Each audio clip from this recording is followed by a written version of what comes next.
Welcome to the Crafting Character Podcast. Steve Carter here, and in association with my good friends at Preaching Today, the Ascent Leader, and Food for the Hungry. I'm so excited for today's conversation with the one and only Dr. Jemar Tisby. He's the author of The Color of Compromise, How to Fight Racism, and most recently, How to Fight Racism, the Younger Reader Edition, which is just fantastic. But I'm telling you what, friends, this conversation I'm calling Fighting Racism Through Our Preaching. And I can't wait for you to learn. It's going to push you. It's going to challenge you. It's going to confront stuff within you. And hopefully over the years that we've been doing this podcast, I've built up enough trust with you to be able to listen, to learn, to receive. And Dr.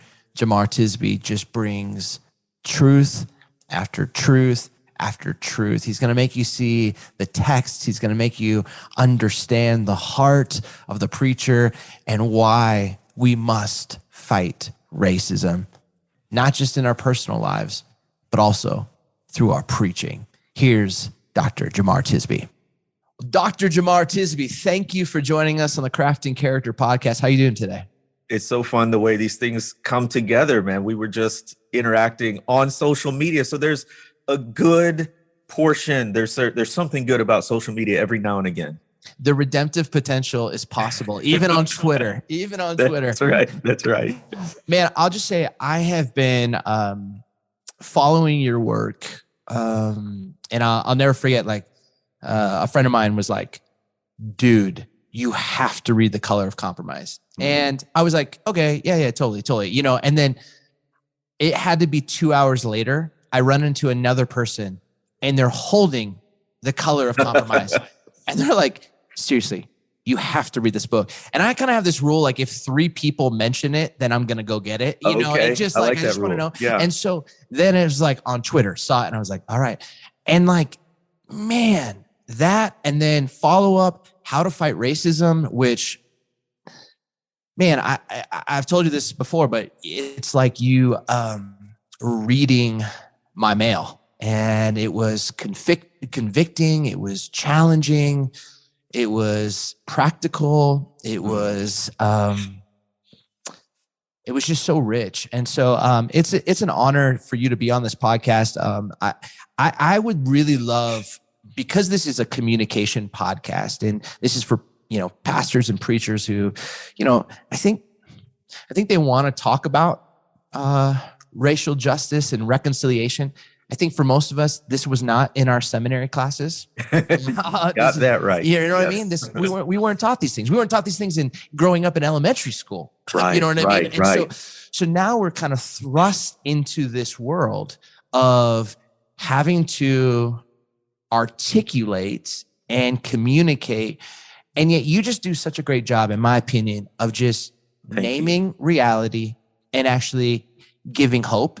And you start off How to Fight Racism with these few words: something is different this time. You still believe that? I absolutely do believe that. So How to Fight Racism came out, I'll never forget the date, January 5th, 2021, which is the day before the insurrection on January 6th. And I was finishing up writing the book as this historic racial justice uprising was happening in 2020 in the wake of the murder of Ahmaud Arbery, George Floyd, Breonna Taylor. And there was, just by the numbers, this was a bigger social movement than any we've seen in the country's history, even bigger than the civil rights movement. And we saw different things changing and movement like we hadn't seen before. And I'll give you one example.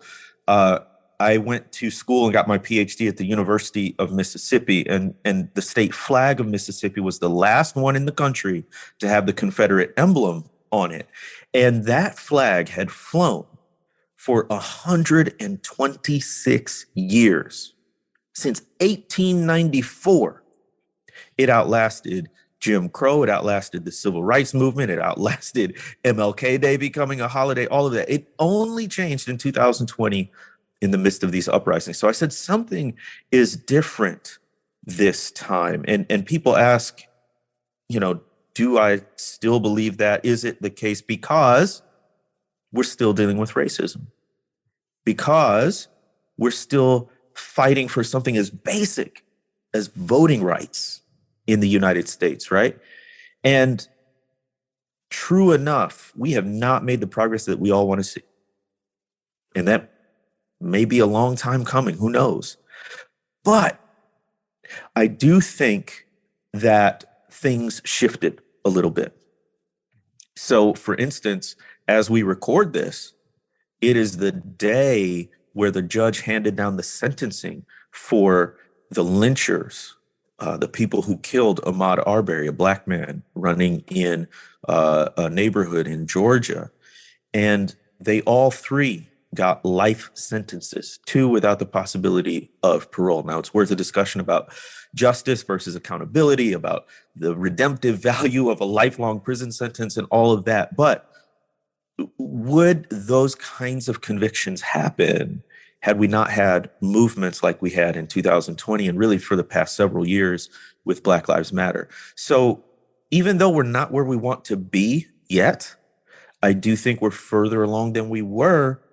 And we've got to hold on to the small points of progress, fleeting and sort of minuscule as they may be, to give us hope and to motivate us to keep going. Yeah, that's so rich. And I think one of there's so many places I feel like I can go with this, but one of them is you end the book though talking about hope. Yeah. And keeping that hope and having that hope. You have a line that I heard in an interview once that you said, we have to have the mind now that we are laboring for a legacy. We are activists now so that we can be great ancestors later. Thank you for pointing out that line. I labored long over that. It's just beautiful, breathtaking. I think about that, and I go back, and this is going to be, you're far deeper of a historian when it comes to this than I am. But, I lived in Chicago for a number of years and knew of Emmett Till's story. Yeah. And I wonder, when that got publicized in the papers, I wonder, if people were like, oh, now it's going to change. You're right. And then you fast forward to some integrations and desegregation in the schools, and you're like, oh, okay, wonder if it's now going to change. And you start going, and then I grew up in Southern California, and I remember as a kid seeing the video of Rodney King, right, and seeing this and going, now it's going to change. We've gone through the assassination of Dr. Martin Luther King Jr. We've seen all, and now we got 2020, and we see what happened to George Floyd and the murder. And you mentioned what happened, the lynching of Ahmaud Arbery and Breonna Taylor. We can go down a whole list of names. Right. My question is, man, you have hope. I see it in your words. You're an activist now. How? Yeah. And I'm so sorry. I feel like when you do such great work, but you're talking about traumatic events, I don't want to take that lightly either. Every time you do an interview on fighting racism, the whole history of this stuff comes up, and I'm just like, man, the emotional, the weighty toll of all of this. But how do you keep having hope to write being a great ancestor later? Yeah. In a sense, the answer or the response is very simple, which is, what's the alternative to hope? Despair. Wow. That sounds like a miserable way to live. I don't know about you, but I don't like the idea of walking around in despair all the time. Yeah. Because of the brokenness and the sinfulness of people and the world. digging a little deeper, as people of faith, and as one author put it, we're prisoners of hope. Yeah. As Christians, we are inextricably bound to hope because we believe that a heinous crime, the crucifixion of Jesus Christ on the cross, resulted in a resurrection and the offer of salvation for any who believe. So if you believe that, how can you not have hope? Yeah. that anything can change, that anything that the dry bones can live, that resurrection can occur, that redemption can occur. I don't know how you read the New Testament, how you learn about the life, death, resurrection, and coming return of Jesus and not have hope. It's a question of where you put your hope. Wow. I think a lot of people wrestle with despair because we're putting our hope in earthly kingdoms. We're putting our hope in a particular political party, having the White House or Congress. We're putting our hope in a particular law or policy being passed or changed. We're putting our hope in human beings who are prone to wander and all of those things. Now, I'm not saying it's bad to advocate for change on those levels. It's good, and it's our duty in a way of loving our neighbor. So by all means, pursue change whenever and wherever possible. But we know that our ultimate hope is not just what happens in the world, but what happens in us and between us. Yeah. So what I'm not doing is saying, wait till the sweet by and by till you die, right? That's not what I'm saying. I'm saying be as vigorously active right now as you can be, but also understand hope doesn't just come from the change and the progress we make externally. Hope comes from the transformation that we experience internally and in our relationships with one another. Yeah. You know what I mean? So there's a change that happens in your heart, in your ability to empathize with others when you pursue justice, that I think God is just as concerned about that transformation and that change as God is concerned about the broader issues of external justice and changing laws and policies and systems and structures, which is important work to do, but in God's economy is not the only work to do. So I try to have that more expansive understanding of what progress looks like, and that gives me hope. Man, that's so beautiful. That's stunning. I think about as pastors, and there's so many preachers and lead pastors who are listening to this. And I think for the events of 2020 brought to the surface, and I'm sure the many of you listening to this podcast, you got an email that just said, if you even just tried to tip your feet or toes into this conversation, you got an email, if you're like me, that just said, Steve Carter, just preach the gospel. Just preach the gospel. You stop this. You're distracting. And I see a wider gospel. I see a more beautiful gospel that's bringing all things together. But how do you respond? And I really want to dive into this because, again, your book, How to Fight Racism, you just dropped How to Fight Racism for Kids, which is awesome. I want to talk more about that in a moment. But I really want to help pastors with how to dive into this when there's a whole crew in their congregation that is just preach the gospel. Right. How do you respond to that? Well, I'll begin with sort of a sober acknowledgement of what I understand to be reality, which is if you're getting those emails from people in 2022, after all we've seen in the past several years, I don't know how quickly they're going to change their minds, if at all. I say that because we are living in times that demand a decision on justice. As one person put it, we're living in times of moral clarity. So we're living in times where You either believe the 2020 presidential election was free and fair, or it was a fraud. We're living in times where what happened on January 6, 2021 in the Capitol was an attempted insurrection and a harbinger, honestly, of things to come, or it was a rally got a little out of hand. We live in a time where you either acknowledge that we have a viral pandemic and things like a vaccine and masks can help mitigate the damage, or you don't. So what I'm saying is, in these times of such moral clarity, people have made their stances clear. And the clearer the issue, the stronger people adhere to their stance.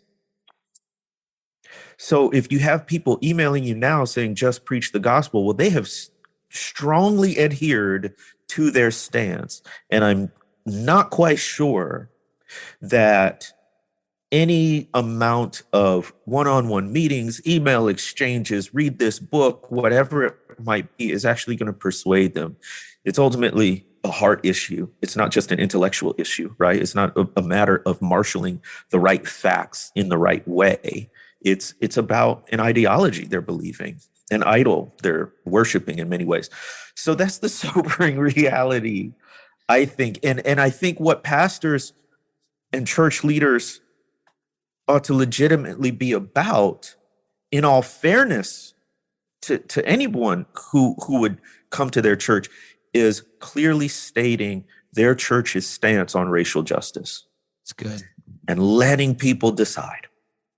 So you may not persuade, but you can at least make it clear that certain views will not be tolerated, certain statements will not be conscienced, certain efforts and endeavors will always be part of the life of the church. And then you let people decide. What's not good or healthy right now is, for the sake of those people who will email you and say, just preach the gospel, to tiptoe around issues of critical importance that demand forthright and clear statements, condemnation, whatever it might be. I just think we owe each other the truth. And that's honestly all we can give.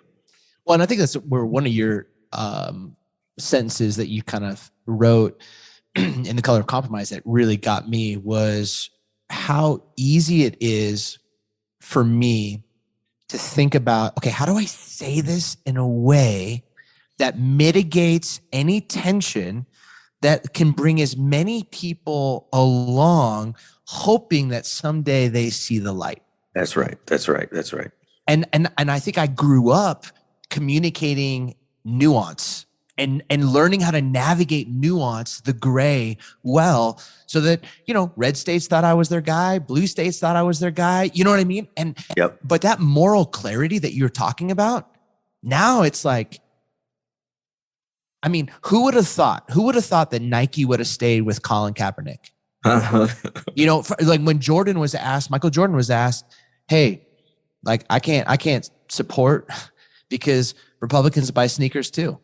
And that was kind of this mentality. You never let anybody know.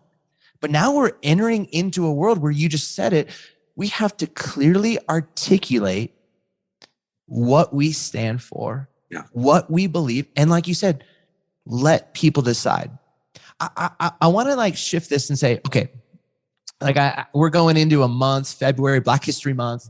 I'm at this church in Chicago, Forest City Church, and we're looking at doing a series. If you had a whole month, and not one month is going to change the culture and change, but to really begin to pastor and communicate, I'd love to know, hey, how would you go about this? But then also, I'd love to dive deeper into what are communication tips, preaching tips when you're talking about matters of justice, matters of racial reconciliation, how to do that in a way that everyone can kind of have to make up their decision and how to do that well.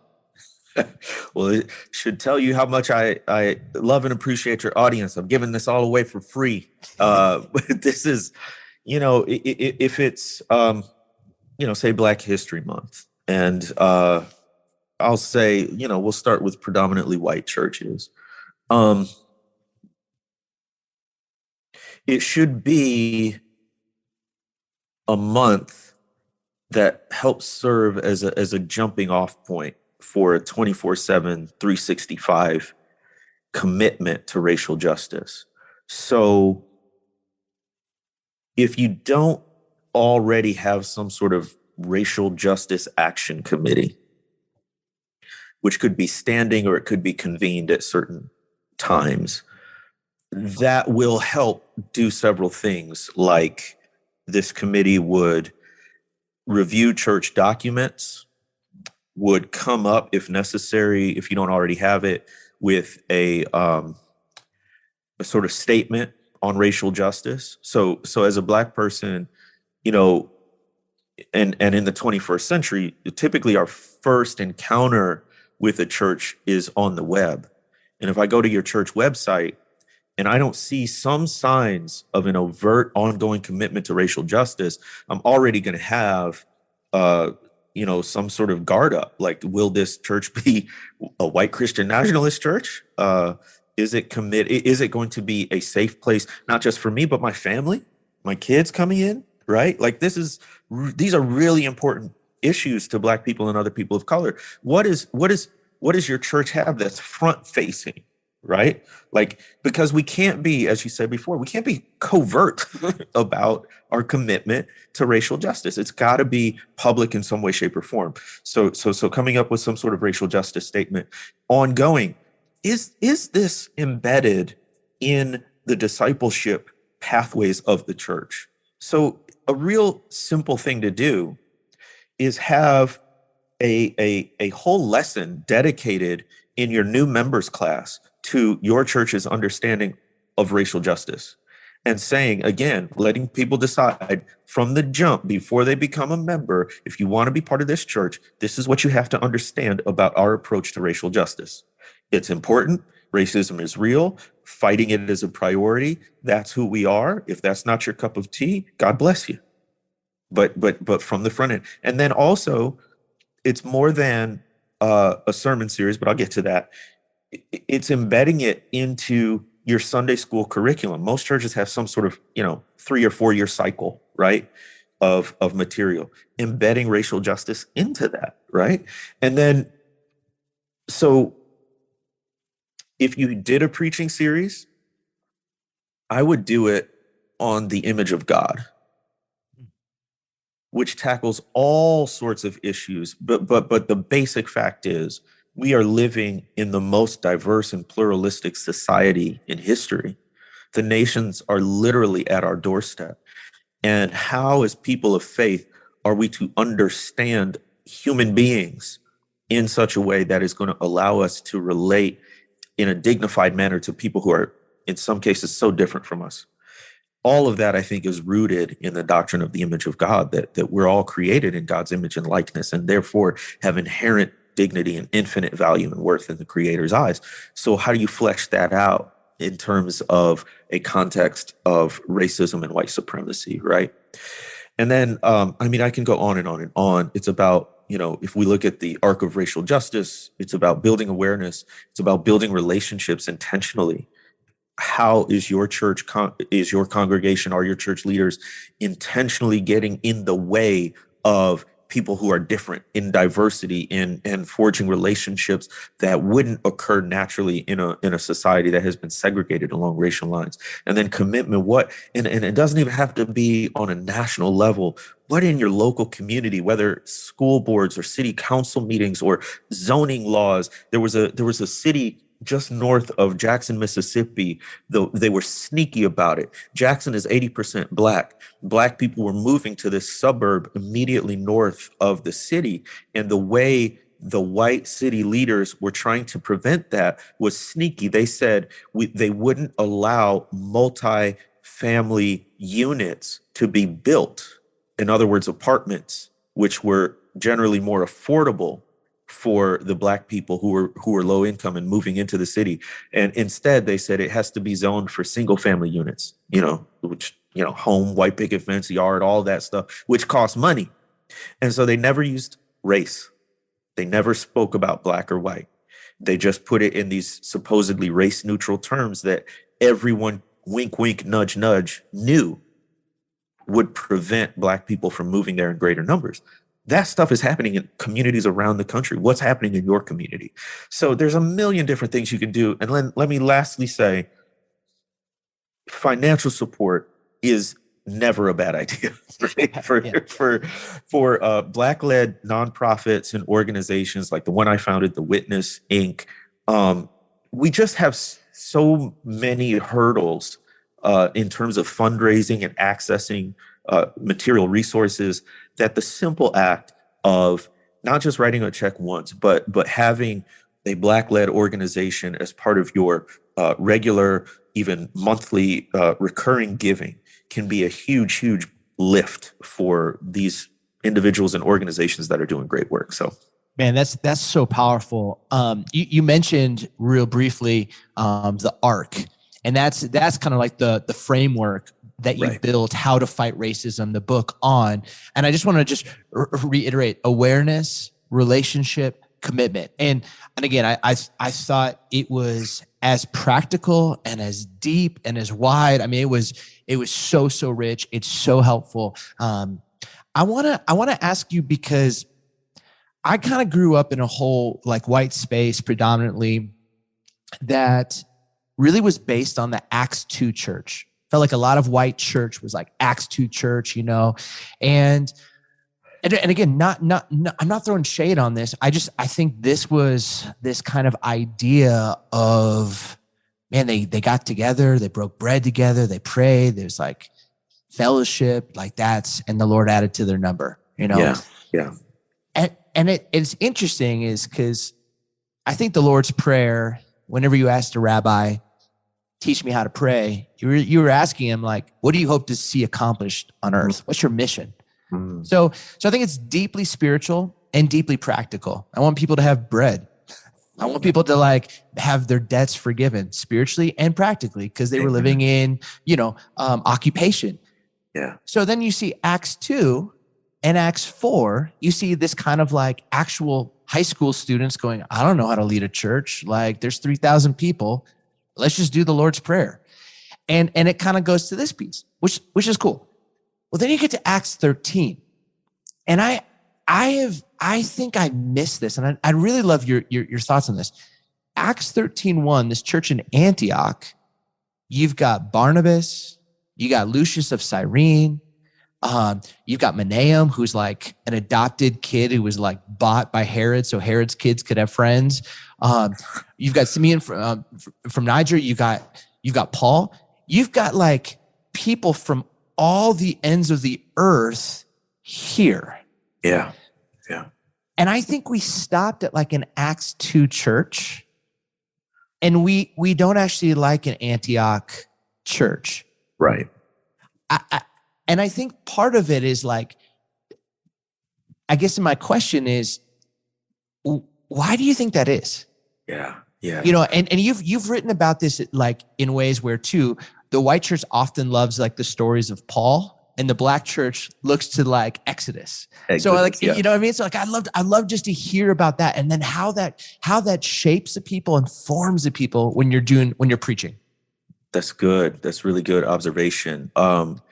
We see all over, not even just the New Testament, but the Old Testament, the church is ethnically diverse, and the assembly has always been ethnically diverse. And how did we get here where we are? Where that oft repeated phrase, 11 o'clock a.m. Sunday morning is the most segregated hour in America. So back to the person who emails, just preach the gospel. I wouldn't argue with that. I would say, though, what does the gospel mean? It means good news. So what's good news to a people who are oppressed because of the color of their skin? What's good news to people who have to choose between uh, paying the light bill or fixing their one automobile. What's good news to women who have been relegated to, marginal roles in the church, right? So it Jesus came to preach good news to the poor, liberation to the captives. I mean, it's about applying timeless principles to specific circumstances, which is, I think, what the church in Antioch was able to do, meeting people's needs as a demonstration of the abundance of grace that comes through faith in Christ, right? But then when you look at the modern church, particularly in the United States, it's like there was a bunch of Christians in Antioch who left and moved to the suburbs, put up gates and said, yeah, no, you all can't come in here. That was nice for a while, and we're glad it's happening. But, we need a more robust children's program, or, all of our members are out here. Or, we need to grow numerically and financially, and we just can't get into all that stuff if we want to continue to grow. So I think, what we've often considered Christianity in the United States is probably more appropriately termed white Christian nationalism. And that's a hard pill to swallow, because for many people, the white Christian nationalist version of religion is all they know. Wow. And it's not white Christian nationalism, it's just Christianity. So when you try to uncouple these racist ideas from religion, they think you're attacking the very faith itself. So you want to talk about teaching in the church? I mean, do a series on white Christian nationalism, and be prepared for your group to go from a large one to a more intimate one if folks get mad. But why? I mean, I guess like I sit here and I go,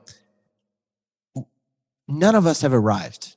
You know what I mean? Like anybody listening, your people are sitting there, they can go, they can think about Ruth Bell Graham's tombstone, says her name, the date she was born, date she passed, and then it says, construction completed, thanks for your patience, which I just love. You know what I mean? But like, why is this so hard for people to swallow? You know what I mean? Like, even though I'm sure for some of you listening, you heard Dr. Jemar Tisby say white Christian nationalism. And some of you were like, I'm going to turn this off right now. And some of you are like, you're maybe your heart started beating. But like, why for that? Like, I think the problem is we hear these phrases, and for some, they go, oh yeah, that's those people. Yeah. But they don't even know just by osmosis. And I've had to look at my own story and look and go, oh man, like even let's talk Charles Finney. You write about Charles Finney, who was a hero of mine because of how he changed the altar call to a signing for abolition. And he was trying to get slavery to end. But then you write and you totally burst my whole like vision of Charles Finney when you tell me about what his church looked like. Right. And so, I mean, maybe speak to that for a second, but I really want to get to that question of like, how do we help people see this within them without like putting up kind of their guns and their arms to fight, but to receive it and recognize that they're in process to get closer to the image of God? Yeah. I think we have to have the humility to recognize that none of us approach God or the Word of God from a purely objective perspective. That's good.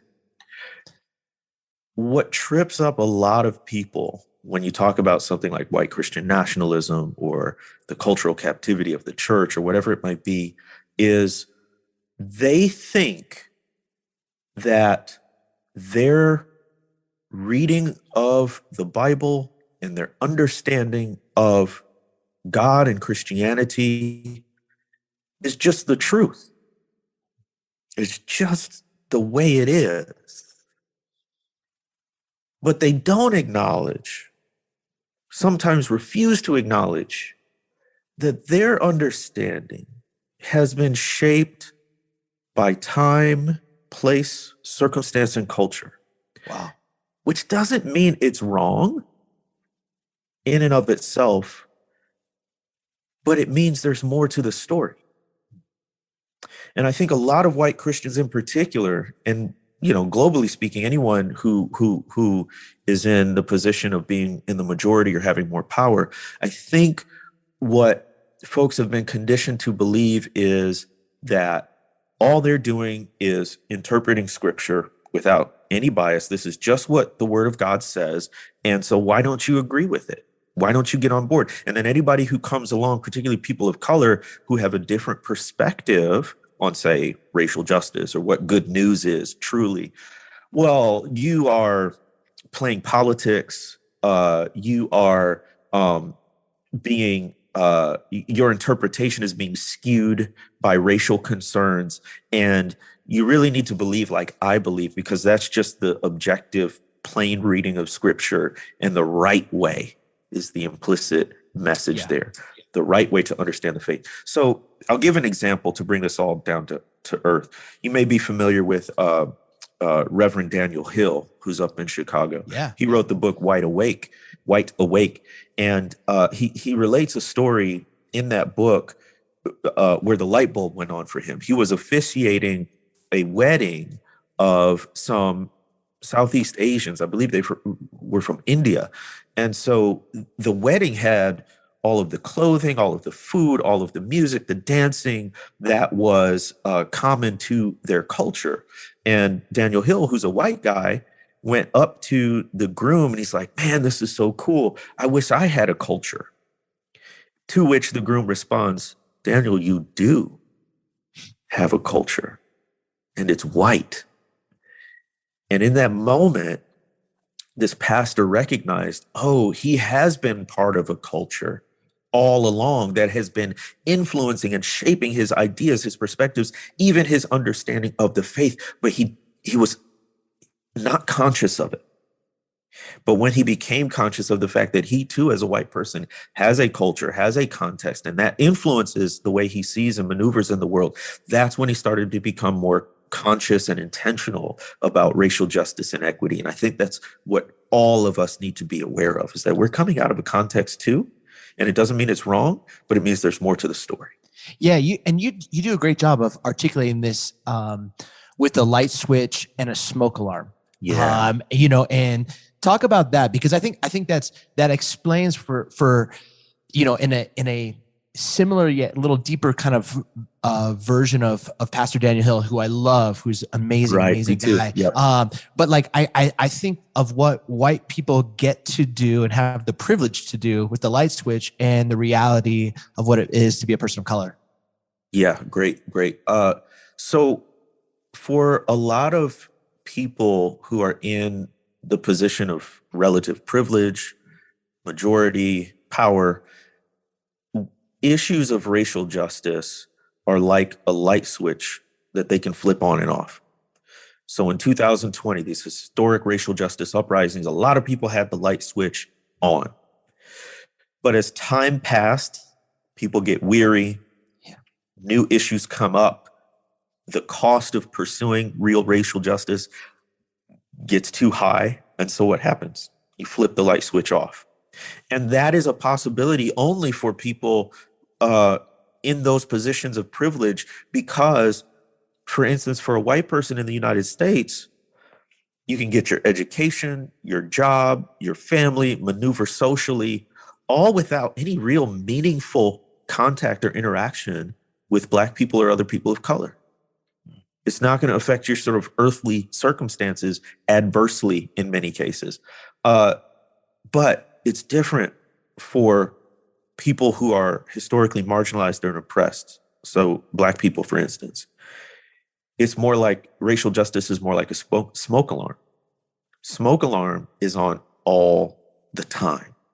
And it has to be on all the time to detect danger. Smoke alarm can't take a break because that might be the moment when a fire breaks out. And so I used to say from the moment we step out of the door, we have to be on. But even then, we have instances of, police kicking down doors and shooting people in their homes without cause.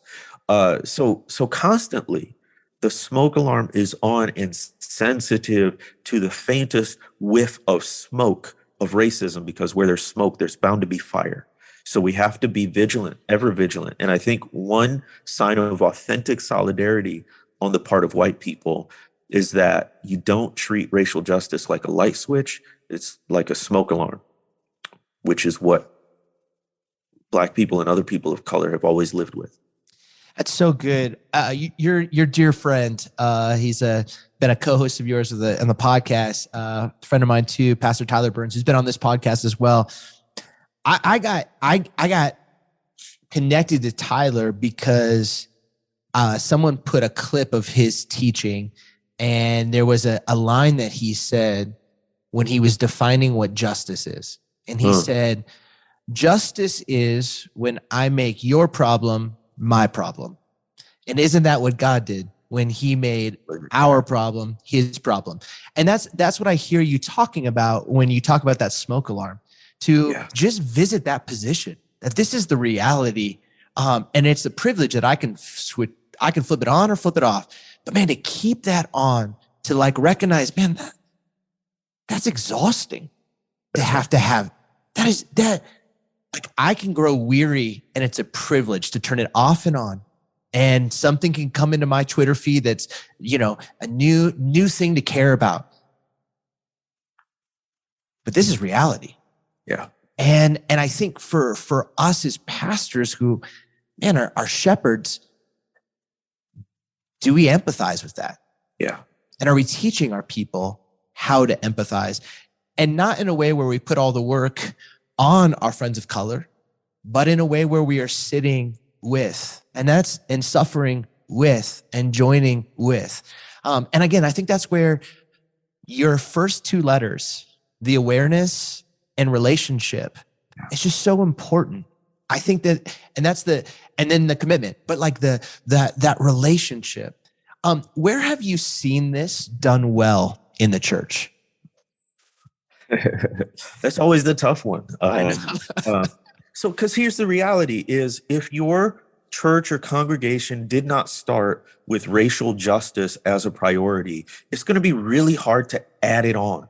Come on. One illustration I heard a pastor use was like baking a cake. So you put in the flour, the eggs, the baking soda, whatever. I don't bake cakes. You put in all the ingredients, you put it in the oven, and it comes out, and then you taste it and you realize, oh, I forgot to add the sugar. And then what do? You grab a handful of sugar and you start to sprinkle it on the top. It's not the same. It has to be baked in order to come out right. And that's the same with churches, with organizations. Racial justice is not something you can sprinkle on top and expect it to taste the same as if it was baked in. So when you ask about like, where's it working, it's really hard to give examples of existing places that have a long history where racial justice wasn't a priority, and now it is. What's happening in those churches is, if church leaders are holding their ground and taking a stance on racial justice, either they're losing members or they're leaving the church, those church leaders. Basically, it draws a line in the sand. And I don't think that's a bad thing, actually. I think it's a much needed sifting in the church, a realignment in the church that's happening right now. It's incredibly hard. And I have so much empathy for pastors who are undertaking this endeavor and trying to make it more of a smoke alarm than a light switch, and paying the price, where people are not tithing like they used to, where they're threatening to leave, where they're sending angry emails, where they're keeping you up at night praying and anxious about the state of the church. I feel that. I get that. The exchange, though, is a great one. As I said at the top of the podcast, there's something that happens to you when you engage in this work of justice. there's a nearness I've experienced of Christ that I didn't know before I had to take sort of public blows for committing to what I think is the cause of Christ, which is justice and equity. And there's a sweetness and an immanence, a presence of Christ, and among other people committed to the same work. So a lot of people ask, like, how do you keep going? What keeps you moving? It's the community of like-minded, like-hearted people who are also pursuing justice. So I just say that as a word of encouragement to people. Like, there's no iteration of this that's going to be easy, smooth, that's going to preserve the status quo. You're not trying to, just as a reminder. You're actually trying to change the status quo. So don't be surprised when it changes, perhaps in unexpected ways. But where it's working is, I think, there are lots of new churches in the past 3 to 5 years that are being planted and started with racial justice at the core. There are a lot of courageous individual Christians who are willing to pay the high cost of standing up for racial justice, and that's meant, exclusion, being ostracized from their historic communities of faith, but they're willing to become a wilderness wanderer, if you will, because they know that it's the right place to be for them right now. So it's happening, but it's like a mustard seed. It appears small, but trust and believe the Lord is growing a mighty tree of righteousness and justice that's going to bear fruit. And we might be the seed that falls and dies in the ground, but produces life because of it. Dr. Jemar Tisby, thank you. I mean, The Color of Compromise, just unbelievable. You need to read it, friends. How to Fight Racism. You have to get it. I mean, those 2 books will give you such depth of insight. And as pastors, we've got to be pushing people towards this gospel truth. It truly is a gospel issue. But you did something that I thought was just so awesome, is you wrote How to Fight Racism for Kids that, came out recently. And I'd love to know just a little bit of the backstory on that, and, what your hopes are for that book. So I get 2 questions really frequently. The first one is, what do we do about racism? Like, the practical question. I'd say close on the heels of that in terms of frequency is, how do I teach my kids about racism? So, I mean, any conscientious parent wants their children or the kids in their life to know about vital issues, right? Could be, education to sex. You want your kids to be prepared and equipped. Well, finally, and I think this is another reason to say things are different this time. In 2020, I think was this swell of people, particularly white parents and adults, realizing I not only need to learn about this, I want my kids or the young people in my life to learn about this. So there was sort of a grassroots, bottom up swell of interest in, how do we equip our kids for racial justice? At the same time, there was this white backlash happening to all of the racial progress folks were trying to make, where this thing that they labeled critical race theory all of a sudden becomes the boogeyman in every K through 12 school across America. And you got folks showing up, yelling and screaming at local school boards and banning, they literally have lists of books they want to ban now. And then, opposition to something like the 1619 Project that says, oh, actually racism has been part and parcel of the founding of this nation from the beginning. So it was this interest on the part of adults, as well as the pushback on the part of other adults, that made a book about fighting racism for young readers, I think, an imperative. And so it's geared for young people ages 8 to 12, around that 4th through 6th grade range. But I'll tell you a secret. I think this book is really good for adults too. So if you wanted to read the kids' version for yourself, don't be embarrassed. You could be, reading it on the train or something and just be like, oh, this is for my kids. I'm just reading along with them, but it's really for you. That's totally fine. So look, bottom line is our young people are absorbing messages about race and racism right now, whether we want them to or not. Yeah. Yeah. And the only question is, who will be most influential in shaping their ideas about other people? Do you want it to be you, the people who love and care for them the most, or do you want it to be some outside forces? And I just think it's really hard for parents of all races and ethnicities. By the way, this isn't just for white people, Black folks, people of color is going to help you too.